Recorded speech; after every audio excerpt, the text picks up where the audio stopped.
Continuing the NBA Draft Best Team Fit series, now up is the Charlotte Hornets. After the lottery, the Hornets ended up with the 13th overall pick where they were supposed to get, and also they have the 15th overall pick, which is basically a back-to-back from the Devontae Graham sign-and trade with the Pelicans a couple of years back. The glaring hole on the Hornets roster is center. I think everybody knows that. Everybody in the NBA community knows that the Hornets need a center. And defense is also a big priority. They had a top 5 offense this year, but they had a bottom 5 defense. I think there's a pretty strong chance the Hornets aren't drafting at both 13 and 15. They could go try to get a center in the available NBA market. They could try a sign and trade with DeAndre Ayton. They could try to trade for Rudy Gobert if they really wanted to. And even if they end up drafting, they might end up wanting to use 13 and 15 to trade up higher into the lottery, into the top 10 to go get one specific guy. I think the only way they use 13 and 15 to trade up is to go get Jalen Duren. He's got to be their guy on the top of their board. He answers all of their prayers to a certain extent, and he'll be 18 on draft night, one of the youngest prospects in the class. I'm not so sure Duren falls out of the top 10 and definitely not past the Thunder at pick 12, who also could use a young center like Jalen Duren. But he's the best true center in the class. He has a classic strong paint beast element to him. He's a good defensive anchor, and offensively,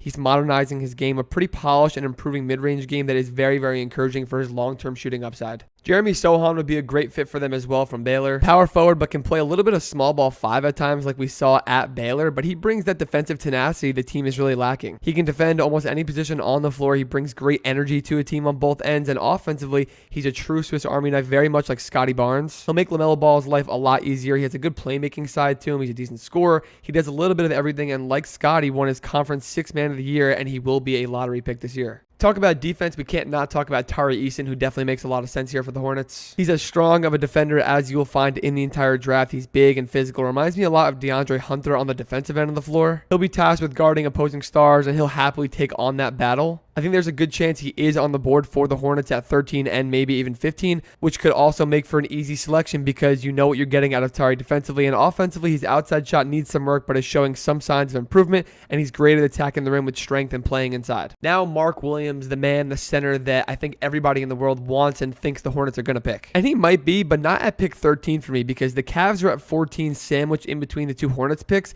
and they're probably the last team in the entire league that's going to take a center because they have Evan Mobley and Jarrett Allen. So the only way Mark Williams goes in between their picks if they pass on him at 13 and gets drafted at 14 is if someone trades up with the Cavs, which is obviously always a pretty unlikely situation. So Mark Williams at 15 I like, and even there I think it is a little bit of a reach, but it fits their needs very, very well. He is a classic style center without much modern outside touch yet. But he's a monster, to be fair. He's an elite shot blocker. He's got the longest reach in the entire class from the combine. He is the epitome of a defensive anchor that you want at your 5. And that is the biggest need that we identified for the Hornets, center and defense, and he kind of fills both of those needs. To be a good enough pick and roll option for LaMelo offensively, he did it a lot at Duke, and overall will just be a force for the Hornets on day 1 and long term. If it goes beyond that, I don't hate the idea of drafting Ochai Agbaji. Instant impact with his experience and off-ball role that he offers. He's an elite outside shooter, especially in the catch and shoot. He shot 45% on the season in catch and shoot threes, and he ran so many NBA-style sets at Kansas that let him find his shots in open spots. It's all going to make his transition to the NBA much easier because he's going to be playing the same role in the NBA that he played at college. Lower usage, high efficiency shooter to add to the artillery, and he does help defensively too, which Charlotte needs. Could he guard opposing stars on day 1? Maybe not, but at 6'5" with a 6'10" wingspan, good agility and instincts and patience on defense,